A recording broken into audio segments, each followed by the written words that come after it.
Israel Iran ಯುದ್ಧದ ಪರಿಣಾಮ commercial cylinder ಸಿಗದೆ ಜನ ಪರದಾಡ್ತಾ ಇದ್ರು. ಇದೀಗ ಕೇಂದ್ರ ಸರ್ಕಾರ ಕಮರ್ಷಿಯಲ್ ಸಿಲಿಂಡರ್ ದರ 900 ರೂಪಾಯಿ ಏರಿಕೆ ಮಾಡಿದೆ. ಈ ಪರಿಣಾಮ ಬೆಂಗಳೂರಿನ ಹೋಟೆಲ್ಗಳಲ್ಲಿ ಮತ್ತಷ್ಟು ಬೆಲೆ ಏರಿಕೆಯಾಗಿದ್ದು, ಕಾಫಿ, ಟೀ, ಊಟ, ತಿಂಡಿ ಬೆಲೆ ಏರಿಕೆಯಾಗಿದೆ. ದರ ಏರಿಕೆ ಮಾಡುವುದು ಅನಿವಾರ್ಯ ಅಂತಿದ್ದಾರೆ ಹೋಟೆಲ್ನ ಮಾಲೀಕರು. ಇದರಿಂದಾಗಿ ಗ್ರಾಹಕರ ಜೇಬಿಗೆ ಕತ್ತರಿ ಹಾಕಿದಂತಾಗಿದೆ. ಜನರಲ್ ಆಗಿ ಎಲ್ಲರೂ ಈ ಕೆಲಸಕ್ಕೆ ಹೋಗೋರು ಮತ್ತು ನಮ್ಮ ಆಟೋ ರಿಕ್ಷಾ ಡ್ರೈವರ್ ಇರ್ಬೋದು, ಲೇಬರ್ಸ್ ಇರ್ಬೋದು, ವರ್ಕರ್ಸ್ ಇರ್ಬೋದು, ಅವರಿಗೆಲ್ಲ ಜನರಲ್ ಆಗಿ ಡೆಫಿನೆಟ್ಲಿ ತೊಂದರೆ ಆಗೇ ಆಗ್ತದೆ. ದಿನಗೂಲಿ ಕೆಲಸದವ್ರಿಗೆ ಈ ಥರ 10 ರೂಪಾಯಿ ಡಿಫ್ರೆನ್ಸು ಭಾಳ ಡಿಫ್ರೆನ್ಸ್ ಆಗ್ತದೆ. ಅದಕ್ಕೋಸ್ಕರ ಮೋಸ್ಟ್ಲಿ ಆ ಥರ ಡೈಲಿ ಬರೋರಿಗೆ ಏನೋ ಒಂದು ಬೇರೆ ರೀತಿ ಅವಕಾಶ ಮಾಡಿಕೊಡ್ಬೇಕಾಗ್ತದೆ. ಈಗ ಗ್ಯಾಸ್ಗಳದೆಲ್ಲ ಏರಿಕೆ ಆಗಿದ್ದಕ್ಕೋಸ್ಕರ ತುಂಬ ಕಷ್ಟ ಆಗ್ತಿದೆ ಜನರಿಗೆ. ನಮಗೆ ತುಂಬ ಕಷ್ಟ ಅಂದರೆ ಕಷ್ಟ, ಏನು ಮಾಡಬೇಕು ಗೊತ್ತಾಗ್ತಾ ಇಲ್ಲ. ಈ ಎಲ್ಲ ಪದಾರ್ಥ ಮೇಲೆ GST ಅಂತೆ, ಇದಂತೆ ಅದಂತೆ ಪ್ರತಿಯೊಂದು ಹಾಕಿಬಿಟ್ಟು ತುಂಬ ತಲೆನೋವು ಆಗಿಬಿಟ್ಟಿದೆ. ಈಗ ಹೆಂಗೆ ಜೀವನ ಮಾಡಬೇಕು ಗೊತ್ತಾಗ್ತಾ ಇಲ್ಲ. ದಯವಿಟ್ಟು ಇದೆಲ್ಲ ರೇಟ್ಗಳು GSTಗಳು ಕಡಿಮೆ ಮಾಡಬೇಕು. ಗ್ಯಾಸ್ ಮೇನು ಮೊದಲು ನೋಡಿ ಎಷ್ಟಿದ್ದು, 500ನಲ್ಲಿ ಗ್ಯಾಸ್ ಸಿಗ್ತಿದ್ದು, 400 ರುಪೀಸ್ ಗ್ಯಾಸ್ ಸಿಗ್ತಿದ್ದು. ಈಗ ಅದು 1000 ರೂಪಾಯಿ ಕೊಡಬೇಕು. ಅದು ಕೊಟ್ಟರು ಭಾಳಕ್ಕೆ ಕಷ್ಟ ಆಗ್ತಿದೆ. ಸಿಕ್ಕಾಪಟ್ಟೆ ಇನ್ಫ್ಲೂಯೆನ್ಸ್ ಇದೆ ಈ ಪರಿಸ್ಥಿತಿಯಿಂದ. ಇವಾಗ ಈ ಪ್ರಾಬ್ಲಮ್ ಇರೋದ್ರಿಂದ ನಾವು we have to cut short or so ನಾವು ಇಲ್ಲಿ ಬರೋದು ನಾವು we have to bring it down from 3 to 1. ಈ ಗೌರ್ಮೆಂಟ್ ಬಂದುಬಿಟ್ಟು they should take some initiative in reducing this price at least. ಅವರು ಏನಾದರೂ ಬೇರೆ ಏನಾದರೂ ಮಿಟಿಗೇಷನ್ ಮಾಡಬಹುದಾ ಅಂತ ಅವರು. ಕಮರ್ಷಿಯಲ್ ಸಿಲಿಂಡರ್ ಬೆಲೆಯಲ್ಲಿ ಏರಿಕೆಯಾಗಿದೆ. ಬೆಳಗಾವಿಯಲ್ಲಿ ಹೋಟೆಲ್ ಮಾಲೀಕರು ತಿಂಡಿ ಊಟದ ಬೆಲೆ ಹೆಚ್ಚಳಕ್ಕೆ ನಿರ್ಧರಿಸಿದ್ದಾರೆ. ಈ ಬಗ್ಗೆ ಇನ್ನೆರಡು ದಿನಗಳಲ್ಲಿ ಸಭೆ ನಡೆಸಿ ತೀರ್ಮಾನ ಕೈಗೊಳ್ಳುತ್ತಾರೆ. ಇದೇ ವೇಳೆ ಪರ್ಯಾಯ ಇಂಧನದ ಬಗ್ಗೆಯೂ ಚರ್ಚೆ ನಡೆಸಲಿದ್ದಾರೆ.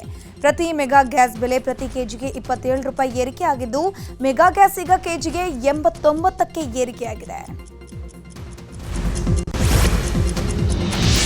ಬೆಂಗಳೂರು ಹೋಟೆಲ್ ಅಸೋಸಿಯೇಷನ್ನಿಂದ ಪ್ರಧಾನಿ ಮೋದಿಗೆ ಪತ್ರ ಬರೆಯಲಾಗಿದೆ. ಕಮರ್ಷಿಯಲ್ ಗ್ಯಾಸ್ ದರ ಇಳಿಕೆ ಮಾಡುವಂತೆ ಬೆಂಗಳೂರು ಹೋಟೆಲ್ ಅಸೋಸಿಯೇಷನ್ ಪತ್ರ ಬರೆದು ಪ್ರಧಾನಿ ಮೋದಿಗೆ ಮನವಿ ಮಾಡಿಕೊಂಡಿದ್ದಾರೆ. ದರ ಏರಿಕೆಯಿಂದ ಹೋಟೆಲ್ ಮಾಲೀಕರಿಗೆ ನಷ್ಟ ಆಗ್ತಾ ಇದೆ. ಹೋಟೆಲ್ನಲ್ಲಿ ದರ ಜಾಸ್ತಿ ಮಾಡಿದ್ರೆ ಗ್ರಾಹಕರು ಬರಲ್ಲ. LPG ಸಿಗದೆ ಈಗಲೇ ಹೋಟೆಲ್ ಮಾಲೀಕರು ಕಂಗಾಲಾಗಿದ್ದಾರೆ. ಹೋಟೆಲ್ ನಡೆಸೋಕೆ ಕಷ್ಟ ಆಗ್ತದೆ. ನಮ್ಮ ಸಮಸ್ಯೆಯನ್ನ ಹೇಳಿಕೊಳ್ಳಲು ಒಂದು ಅವಕಾಶ ಕೊಡಿ ಅಂತ ಪತ್ರದಲ್ಲಿ ಉಲ್ಲೇಖ ಮಾಡಿದ್ದಾರೆ. ವಾಣಿಜ್ಯ ಬಳಕೆ ಸಿಲಿಂಡರ್ ದರ ಹೆಚ್ಚಳದ ಬಗ್ಗೆ ಪರಮೇಶ್ವರ್ ಪ್ರತಿಕ್ರಿಯೆ ಕೊಟ್ಟಿದ್ದಾರೆ. ಈ ಸಂದರ್ಭದಲ್ಲಿ ದರ ಏರಿಕೆ ಮಾಡುವುದು ಬೇಡವಾಗಿತ್ತು, ಕೇಂದ್ರ ಸರ್ಕಾರ ಇದನ್ನು ಸೂಕ್ಷ್ಮವಾಗಿ ಗಮನಿಸಬೇಕಿತ್ತು ಅಂತ ಹೇಳಿದ್ದಾರೆ. ಜನರ ಮೇಲೆ ಹೊರೆ ಹಾಕೋದು ತಪ್ಪು ಅಂತ ಪರಮೇಶ್ವರ್ ಹೇಳಿರೋದು. ಆಗ್ತಾ ಇರೋದ್ರಿಂದ ನಾವು ಖಂಡಿತವಾಗಿ ಇದನ್ನು ಒಪ್ಕೊಳ್ಳೋದಕ್ಕೆ ಸಾಧ್ಯ ಇಲ್ಲ. ಇನ್ನೂ ಹೆಚ್ಚಿನ ಒಂದು ಒಳ್ಳೆಯ ತೀರ್ಮಾನವನ್ನು ತಗೋಬೋದಾಗಿತ್ತು. ಈ ಸಂದರ್ಭದಲ್ಲಿ ಈಗಾಗಲೇ ಹೆಚ್ಚು ಬೆಲೆ ಏರಿಕೆ ಎಲ್ಲದರಲ್ಲೂ ಆಗ್ತಾ ಇರೋದ್ರಿಂದ, ಎಲ್ಲ ಪದಾರ್ಥಗಳು ಬೆಲೆ ಏರಿಕೆ ಆಗ್ತಾ ಇರೋದ್ರಿಂದ ಅದನ್ನು ಕೇಂದ್ರ ಸರ್ಕಾರ ಅಬ್ಸರ್ವ್ ಮಾಡ್ಕೊಳ್ಳೋದಕ್ಕೆ ಸಾಧ್ಯತೆ ಇದೆ ಅಂಥೇಳಿ ನನಗನ್ಸುತ್ತೆ. ಈಗ ಅವರು ಹೆಚ್ಚು ಮಾಡಬಾರ್ದಾಗಿತ್ತು. ಆದರೆ ಅವ್ರದ್ದೇ ಆದಂಥ ಎಕ್ಸ್ಪ್ಲನೇಷನ್ ಇದೆ. ಯುದ್ಧ ಪ್ರಾರಂಭ ಆದಾಗಿಂದ ಭಾಳಷ್ಟು ತೊಂದರೆ ಆಗಿದೆ, ಅದಕ್ಕಾಗಿ ನಾವು ಮಾಡ್ತೀವಿ ಅಂತ ಹೇಳ್ಬೋದು. ಆದರೆ ಅವಿಗೆ ಅಬ್ಸಾರ್ಬ್ ಮಾಡಿಕೊಳ್ಳುವಂಥ ಶಕ್ತಿ ಇದೆ ಅಂತ ಹೇಳ್ತಾರೆ. ಆದರೆ ಇಂಥ ಸಂದರ್ಭದಲ್ಲಿ ಅದನ್ನು ತೋರಿಸ್ಬೇಕಲ್ಲ. ಈ ಏರಿಕೆ ಮಾಡೋದರ ಬದಲು ಅದನ್ನು ಒಂದು ವೇಳೆ ಬ್ಯಾರಲ್ಗೆ ರೇಟ್ಸು ಜಾಸ್ತಿ ಆಗಿದ್ದರೆ ಅದನ್ನು ಅಬ್ಸರ್ವ್ ಮಾಡ್ಕೊಳ್ಳೋಂಥ ಶಕ್ತಿ ಅವರಿಗೆ ಇದೆ ಅಲ್ವಾ, ಅನೇಕ ಸಂದರ್ಭದಲ್ಲಿ ಮಾಡಬೇಕಾಗ್ತದೆ. ಇನ್ನು ವಾಣಿಜ್ಯ ಬಳಕೆಯ LPG ದರ ಏರಿಕೆ ಬಗ್ಗೆ ಕೇಂದ್ರ ಸಚಿವ ಪ್ರಹ್ಲಾದ್ ಜೋಶಿ ಪ್ರತಿಕ್ರಿಯೆ ಕೊಟ್ಟಿದ್ದಾರೆ. ಗ್ಯಾಸ್ ಬೆಲೆಯನ್ನ ಆಯಾ ಕಂಪನಿಗಳು ದರ ನಿರ್ಧಾರ ಮಾಡುತ್ತೆ. ಜಾಗತಿಕ ಮಟ್ಟದಲ್ಲಿ LPG ನಮ್ಮ ದೇಶಕ್ಕೆ ಬರುವಲ್ಲಿ ಸಮಸ್ಯೆ ಹಿನ್ನೆಲೆಯಲ್ಲಿ ದರ ಹೆಚ್ಚಾಗಿದೆ ಅಂತ ಹೇಳಿದ್ದಾರೆ. ಕಮರ್ಷಿಯಲ್ LPG ಮಾಡಿದ್ದಾರೆ. ಕಮರ್ಷಿಯಲ್ LPG ಅದು ಆ ಕಂಪನಿ ನಿರ್ಣಯವನ್ನು ಮಾಡ್ತದೆ. ಎರಡು ಸಂಗತಿ ನಾವು ಇದರೊಳಗೆ ಅರ್ಥ ಮಾಡ್ಕೋಬೇಕು. ಮೊದಲನೇದು, ಇವೆಲ್ಲ ತೀರ್ಮಾನಗಳು ಆ್ಯಕ್ಚುಲಿ ಇದನ್ನು ಲಿಬರೈಸ್ ಎಲ್ಲ ಹಂತದಲ್ಲಿಯೂ ಆಗಿದೆ. ಕಾಂಗ್ರೆಸ್ 2004ರಿಂದ 10ರಲ್ಲಿಯೂ ಸಹಿತ ಕಂಪ್ನಿಗಳು ಫ್ರೀ ಅವರಿಗೆ ಅವಕಾಶ ಕೊಟ್ಟಿದ್ದಾರೆ. ಯಾಕಂದರೆ ಅಲ್ಟಿಮೇಟ್ಲಿ ಇದು ಇಟ್ ಡಿಪೆಂಡ್ಸ್ ಆನ್ ದಿ ಜಾಗತಿಕ ಸ್ಥಿತಿಗತಿಗಳ ಆಧಾರದ ಮೇಲೆ ನಿರ್ಣಯ ಆಗ್ತದೆ. ಇನ್ನು ನಮಗೆ ಸಂಪೂರ್ಣವಾಗಿ ವಿದೇಶದಿಂದ ಬರ್ತಾ ಇರಬೇಕಾದಂಥ LPG ಭಾಳ ದೊಡ್ಡ ಸಮಸ್ಯೆ ಇದೆ. ಅನೇಕ ದೇಶಗಳಲ್ಲಿ ಇಲ್ಲವೇ ಇಲ್ಲ. ಪೆಟ್ರೋಲ್ ಡೀಸೆಲ್ ಇಲ್ಲ, ವರ್ಕ್ ಫ್ರಮ್ ಹೋಮ್ ನಡೆದಿದೆ. ಆಮೇಲಿಂದ ಕೆಲವು ಅತ್ಯಂತ ಒಂಥರ ಏನು ದರಿದ್ರ ದೇಶಗಳಂತೇನಿದಾವೆ, ಪಾಕಿಸ್ತಾನ ಇದೆಲ್ಲ, ಇಲ್ಲಿ ಸಂಪೂರ್ಣ ಆ್ಯಕ್ಟಿವಿಟಿ ಬಂದಾಗಿದ್ದಾವೆ. ಅಂದರೆ ಭಾರತದಲ್ಲಿ ಇವತ್ತಿಗೂ ಸಹಿತ ಒಂದು ಕಡೆಯೂ ಪೆಟ್ರೋಲ್ ಡೀಸೆಲು ಡ್ರೈ ಆಗಿಲ್ಲ, ನ್ಯಾಚುರಲ್ ಗ್ಯಾಸು ಡ್ರೈ ಆಗಿಲ್ಲ. LPG ಯಾಕಂದರೆ ನಮ್ಮದು ಈ ಹಾರ್ಮೋಜ್ ಜಲಸಂಧಿಯಿಂದನೇ ನಮ್ಮದು ಮೇಜರು ನಮ್ಮದು ಬರಬೇಕಾಗಿರೋದ್ರಿಂದ ಇದು ಸಮಸ್ಯೆ ಇದೆ. ಈ ಸಮಸ್ಯೆಗಳ ಮಧ್ಯೆ ನಾವು ಡೊಮೆಸ್ಟಿಕ್ ಉತ್ಪನ್ನವನ್ನು ಜಾಸ್ತಿ ಮಾಡಿ, ನಾವು ದೊಡ್ಡ ಪ್ರಮಾಣದಲ್ಲಿ ಉತ್ಪಾದನೆಯನ್ನು ಜಾಸ್ತಿ ಮಾಡಿ, ನಮ್ಮ ಸಂಪೂರ್ಣ ಪ್ರಯತ್ನ ಇದರಲ್ಲಿ ನಡೀತಾ ಇದೆ. ಆದರೆ ಇದು ಹೊರತು ಈಗ ರಾಜ್ಯದ ಪ್ರಮುಖ ಸುದ್ದಿಗಳನ್ನು ನೋಡ್ತಾ ಹೋಗೋಣ. ಗುದ್ದಿ ಅಪಘಾತವಾಗಿದೆ. ಬೆಂಗಳೂರಿನ MG ರೋಡ್ ಬಳಿ ಘಟನೆ ನಡೆದಿರುವುದು. BMTC ಬಸ್ನ ಬ್ರೇಕ್ ಫೈಲ್ ಆಗಿ ನಿಯಂತ್ರಣ ಕಳ್ಕೊಂಡ ಬಸ್ NCC ಕಾಂಪೌಂಡ್ಗೆ ಗುದ್ಬಿಟ್ಟಿದೆ. ಇಬ್ಬರು ಮಹಿಳಾ ಪ್ರಯಾಣಿಕರು ಗಾಯಗೊಂಡಿದ್ದಾರೆ. ಅದೃಷ್ಟವಶಾತ್ ದೊಡ್ಡ ಅನಾಹುತವೊಂದು ತಪ್ಪಿದೆ.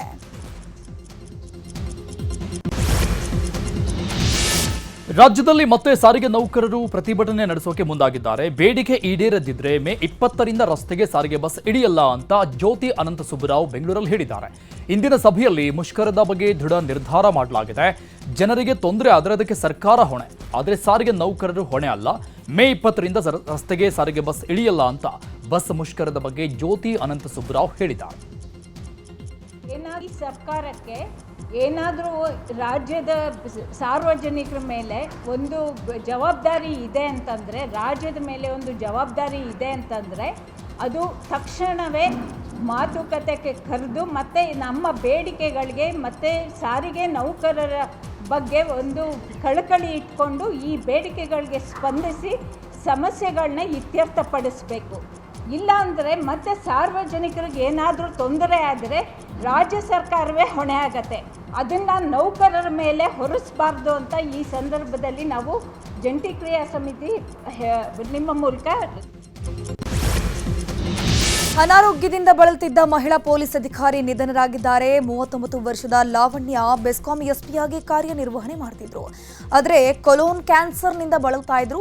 ಕಳೆದ 2 ತಿಂಗಳ ಹಿಂದೆಯಷ್ಟೇ ವಿದ್ಯಾರಣ್ಯಪುರ ನಿವಾಸಕ್ಕೆ ಡಿಜಿ ಸಲೀಂ ಲಾವಣ್ಯ ಅವರ ಆರೋಗ್ಯವನ್ನು ವಿಚಾರಿಸಿದ್ರು, ಭೇಟಿ ಕೊಟ್ಟು. ಆದರೆ ಇತ್ತೀಚೆಗೆ ಅನಾರೋಗ್ಯ ಸಮಸ್ಯೆ ಹೆಚ್ಚಾಗಿದ್ದು ಇವತ್ತು ಚಿಕಿತ್ಸೆ ಫಲಿಸದೆ ವಿಧಿವಶರಾಗಿದ್ದಾರೆ. ಯೋಗೇಶ್ ಗೌಡ ಕೊಲೆ ಪ್ರಕರಣದಲ್ಲಿ ಜೀವಾವಧಿ ಶಿಕ್ಷೆಗೆ ಗುರಿಯಾಗಿರುವ ವಿನಯ್ ಕುಲಕರ್ಣಿ ಶಾಸಕತ್ವವನ್ನು ಅನರ್ಹಗೊಳಿಸಿ ವಿಧಾನಸಭೆ ಅಧಿಕೃತ ಆದೇಶ ಹೊರಡಿಸಿದೆ. ಮುಂದಿನ 6 ವರ್ಷದವರೆಗೆ ಏಪ್ರಿಲ್ 15ರಿಂದಲೇ ಪೂರ್ವಾನ್ವಯವಾಗುವಂತೆ ವಿನಯ್ ಕುಲಕರ್ಣಿ ಶಾಸಕತ್ವ ಅನರ್ಹಗೊಳಿಸಲಾಗಿದೆ. ಸದ್ಯ ವಿನಯ್ ಕುಲಕರ್ಣಿ ಪರಪ್ಪನ ಅಗ್ರಹಾರ ಸೆಂಟ್ರಲ್ ಜೈಲಿನಲ್ಲಿ ಶಿಕ್ಷೆ ಅನುಭವಿಸ್ತಾ ಇದ್ದಾರೆ. 2023ರಲ್ಲಿ ಧಾರವಾಡ ಗ್ರಾಮಾಂತರ ಕ್ಷೇತ್ರದಿಂದ ಆಯ್ಕೆಯಾಗಿದ್ರು. ಇದೀಗ ಧಾರವಾಡ ಗ್ರಾಮೀಣ ಕ್ಷೇತ್ರ ಈಗ ಶಾಸಕರಿಲ್ಲದೆ ತೆರವಾಗಿದೆ. ಮಾಜಿ ಸಿಎಂ ಬಿಎಸ್ ಯಡಿಯೂರಪ್ಪ ಅವರ 50 ವರ್ಷಗಳ ರಾಜಕೀಯ ಸಾರ್ಥಕ ಸೇವೆ ಹಿನ್ನೆಲೆಯಲ್ಲಿ ಇದೇ ಮೇ 9ರಂದು ಚಿತ್ರದುರ್ಗದಲ್ಲಿ ನಡೆಯುವ ಅಭಿಮಾನೋತ್ಸವ ಹಮ್ಮಿಕೊಳ್ಳಲಾಗಿದೆ. ಈ ಬಗ್ಗೆ ದಾವಣಗೆರೆಯ ಗುಂಡಿ ಮಹಾದೇವಪ್ಪ ಕಲ್ಯಾಣ ಮಂಟಪದಲ್ಲಿ ಪೂರ್ವಭಾವಿ ಸಭೆ ನಡೆಸಲಾಯಿತು. ಸಂಸದ ಬಿವೈ ರಾಘವೇಂದ್ರ, ಜಿಲ್ಲಾಧ್ಯಕ್ಷ ರಾಜಶೇಖರ್ ನಾಗಪ್ಪ, ಮಾಜಿ ಸಚಿವ ಎಸ್ಎ ರವೀಂದ್ರನಾಥ್, ಬಿಸಿ ಪಾಟೀಲ್, ಎಂಪಿ ರೇಣುಕಾಚಾರ್ಯ ಹಾಗೂ ಮಾಜಿ ಶಾಸಕರು, ಕಾರ್ಯಕರ್ತರು ಭಾಗಿಯಾಗಿದ್ದರು. ಇನ್ನು ಯಡಿಯೂರಪ್ಪರ ಅಭಿಮಾನೋತ್ಸವ ವಿಚಾರವಾಗಿ ಬೆಂಗಳೂರಿನಲ್ಲಿ ಗೃಹ ಸಚಿವ ಡಾಕ್ಟರ್ ಜಿ ಪರಮೇಶ್ವರ್ ಪ್ರತಿಕ್ರಿಯೆ ಕೊಟ್ಟಿದ್ದಾರೆ. ಯಡಿಯೂರಪ್ಪ ಅವರ ರಾಜಕೀಯ ಜೀವನದಲ್ಲಿ ಸಿಎಂ ಆಗಿ ಅಷ್ಟು ವರ್ಷ ಕೆಲಸ ಮಾಡಿದ್ದಾರೆ. ಸ್ವಾಭಾವಿಕವಾಗಿ ಅವರ ಪಕ್ಷದಿಂದ ಅವರಿಗೆ ಗೌರವ ಕೊಡುತ್ತಿದ್ದಾರೆ. ಅವರ ಸೇವೆಯನ್ನು ಗುರುತಿಸಿ ಅಭಿನಂದಿಸೋದು ಒಳ್ಳೆಯದು. ಯಡಿಯೂರಪ್ಪನವರಿಗೆ ಒಳ್ಳೆಯದಾಗಲಿ ಅಂತ ಶುಭ ಹಾರೈಸಿದರು. ಅವರ ರಾಜಕೀಯ ಜೀವನದಲ್ಲಿ ಅಷ್ಟೊಂದು ವರ್ಷ ಅವರು ಕೆಲಸ ಮಾಡಿದ್ದಾರೆ, ಮುಖ್ಯಮಂತ್ರಿಗಳ ಕೆಲಸ ಮಾಡಿದ್ದಾರೆ. ಹಾಗಾಗಿ ಸ್ವಾಭಾವಿಕವಾಗಿ ಅವರಿಗೆ ಅವರ ಪಕ್ಷದಲ್ಲೇ ಅವರಿಗೆ ಅದನ್ನು ಒಂದು ಗೌರವದ ರೀತಿಯಲ್ಲಿ ಕೊಡೋದಕ್ಕೂ ಹೊರಟಿದ್ದಾರೆ.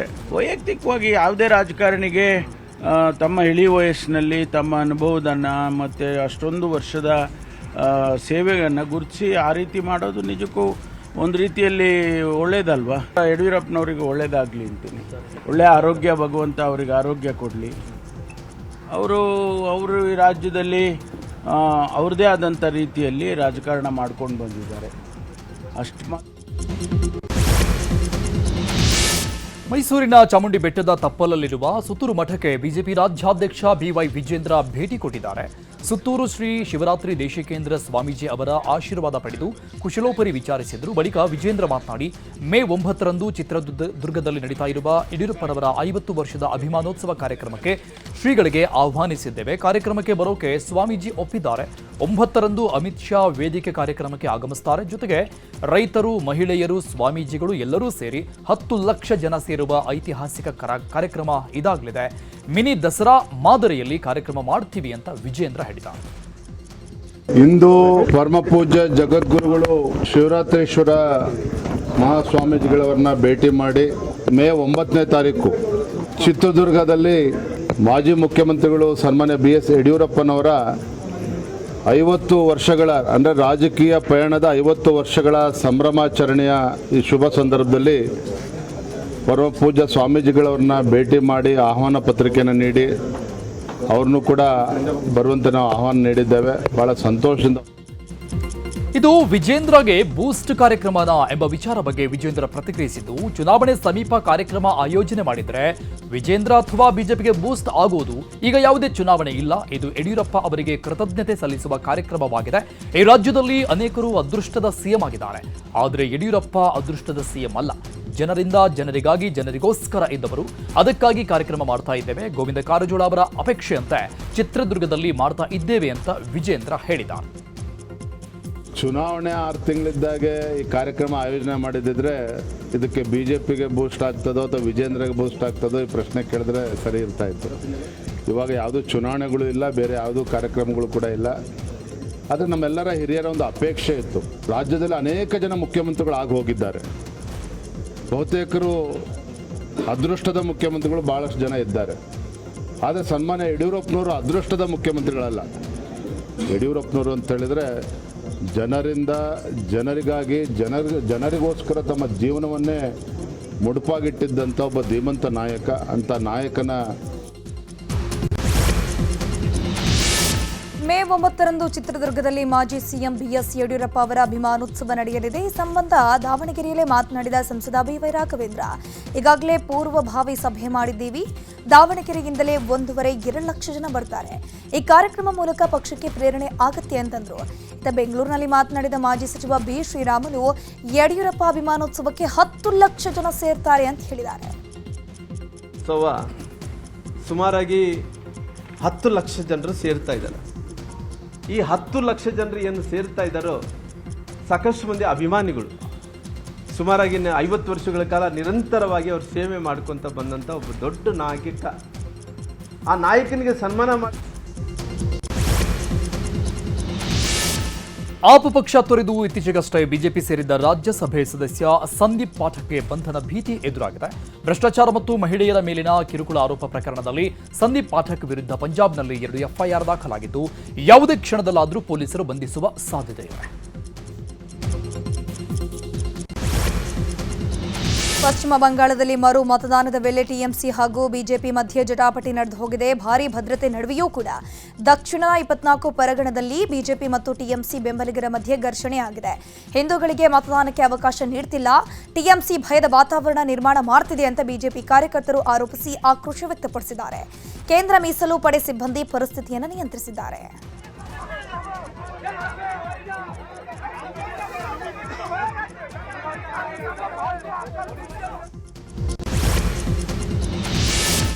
ದೆಹಲಿ ಮುಂಬೈ ಎಕ್ಸ್ಪ್ರೆಸ್ ಹೈವೇನಲ್ಲಿ ಭೀಕರ ಕಾರ್ ಅಪಘಾತವಾಗಿದೆ. ಹೆದ್ದಾರಿಯಲ್ಲಿ ಬಸ್ ಓವರ್ಟೇಕಿಂಗ್ ಲೈನ್ನಲ್ಲಿ ನಿಂತಿದ್ದ ಬಸ್ಗೆ ಸ್ಪೀಡ್ ಆಗಿ ಬಂದ ಕಾರು ಗುದ್ದಿದೆ. ಗುದ್ದಿದ ರಭಸಕ್ಕೆ ಕಾರು ಬಸ್ ಕೆಳಗೆ ಅಪ್ಪಚ್ಚೆಯಾಗಿದೆ.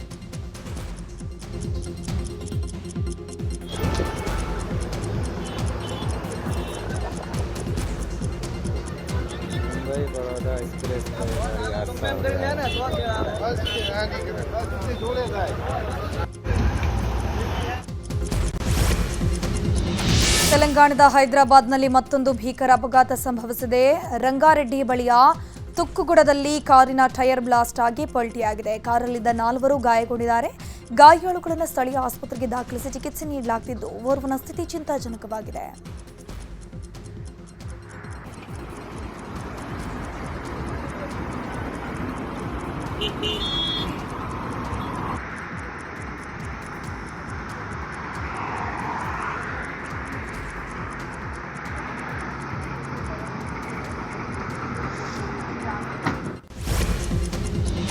ಈಗ ವಿದೇಶದ ಪ್ರಮುಖ ಸುದ್ದಿ ನೋಡೋಣ.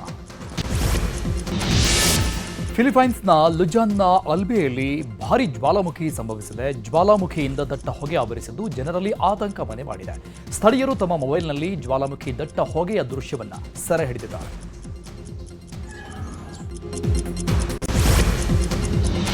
ಬ್ರೆಜಿಲ್ನಲ್ಲಿ ವರುಣಾರ್ಭಟಕ್ಕೆ ಪ್ರವಾಹದ ಪರಿಸ್ಥಿತಿ ನಿರ್ಮಾಣವಾಗಿದೆ. ಧಾರಾಕಾರ ಮಳೆಯಿಂದಾಗಿ ರೆಸಿಫೆಯಲ್ಲಿ ಪ್ರವಾಹ ಉಂಟಾಗಿದ್ದು ಕಾರು ಮನೆಗಳು ಮುಳುಗಡೆಯಾಗಿದೆ. ತಗ್ಗು ಪ್ರದೇಶಗಳಲ್ಲಿ ರಸ್ತೆಗಳು ಜಲಾವೃತವಾಗಿದ್ದು ಇದರ ನಡುವೆ ಸ್ಥಳೀಯರು ಜೆಟ್ ಸ್ಕೀಯಲ್ಲಿ ರೈಡಿಂಗ್ ಮಾಡಿ ಎಂಜಾಯ್ ಮಾಡಿದರು.